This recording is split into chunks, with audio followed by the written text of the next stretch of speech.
How's it going, guys and gals of the DC Squad? Welcome to another episode of DC Talking Points, the show where I ramble on about pretty much whatever I want as long as it's DC Comics related. Could be news, could be action figure related, could be who knows what. So I suppose that the first thing I want to talk about is the fact that Tyler Hoechlin is going to be reprising his role as Superman in the Arrowverse with that 3-episode crossover involving The Flash, Arrow, and Supergirl. And not only that, but the Arrowverse will see its first casting of Lois Lane. How cool is that? Not only do we get Superman again, but we also get Lois Lane. I, for one, am incredibly stoked to see who the CW decides to cast as that intrepid and resourceful reporter, because anyone that they have to cast along Tyler Hoechlin's bright and hopeful Superman definitely is going to be fairly accurate to the comic books as well. Another thing that I think is quite fun is on Instagram, I followed Jason Langston. There have been some more images that he shared on his profile of the figures that he worked on. Katana, Hawkgirl, Vixen,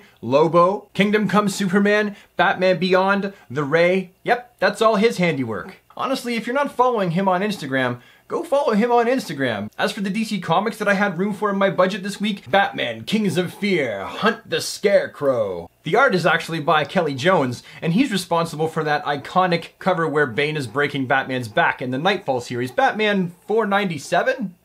Yep. Issue 497. Wow, I can't believe I remembered that after all this time. I don't usually rattle off numbers, alright, so it's a miracle that I even remembered that. I've also jumped on the Sandman Universe train. It should be good. I'll let you know in a few issues what I actually think of it. I also picked up issue number 2 of Justice League Dark. It looks like fun. Issue number 1 was a fun read. I mean, you got Zatanna, Swamp Things in it. I mean, how could you not like a book that has these characters in it, plus Wonder Woman? And that actually adds a little bit of depth to Wonder Woman in an area that maybe a lot of people didn't know that she had. I think even in the comic books, I don't even think that she knew she had it. Like, she really seems like she feels like a fish out of water hanging out with these people and dealing with these things. But that's what makes the story interesting. And of course, I picked up issue number 1002 of Action Comics, and it was slow at times and a page turner at others, but the thing is, Action Comics to me really has that 1990s feel where they focus on also Clark Kent and a lot of the background story of the other characters and stuff like that. Rather where Superman comics is going to be more about Superman's exploits, Action is going to bring things down a little bit and focus more on Clark Kent. Either way, the story is beginning to shape up and it's a lot of fun. This isn't comic talk, so I don't want to get into it too much. However, there is a really cool scene where Superman is out in space, he's really frustrated, and he punches the crap out of an entire asteroid belt and pulverizes it to small space rocks. That was kind of fun. The whole thing was kind of fun. But again, this isn't comic talk, so I don't want to wreck it for you. In action figure news for me specifically, I picked up the Superman and the Batman Beast Kingdom action figures. Well, they're on the way, they're in the mail, so I'll be doing some videos of them as well. They're in a strange scale, but they looked really cool, so I'm like, let's just pick up the entire league of figures and see what else we get from there. Steppenwolf is actually looking really good and definitely incredibly superior to the DC Multiverse version. Well, of course he's superior to the Multiverse version. The Multiverse version is extreme retail, while the Beast Kingdom is more of a import, I think. It's definitely higher quality, so yeah, I'll pick up that one too. And the Mezco 1/12 Collective Justice League Wonder Woman is also on the way in the mail, so I'm going to give her the full video treatment as well.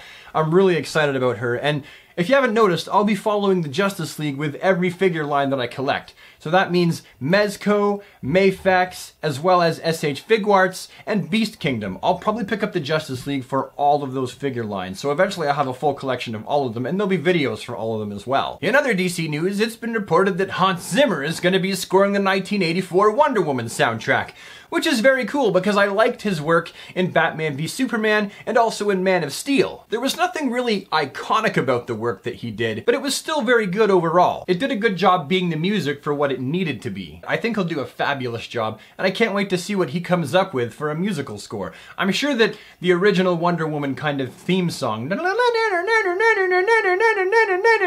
will be incorporated in there somehow, but I'm sure there'll be all kinds of new stuff as well. But with that, I think I've covered pretty much all of the topics that I wanted to talk about today, so I suppose this video is pretty much over. I mean, it's not over until I've asked you to like the video if you've liked it, subscribe if you want to see more, and then leave a comment down below if you have anything to say. But other than that, once that's done, the video is over, because I just did it, didn't I?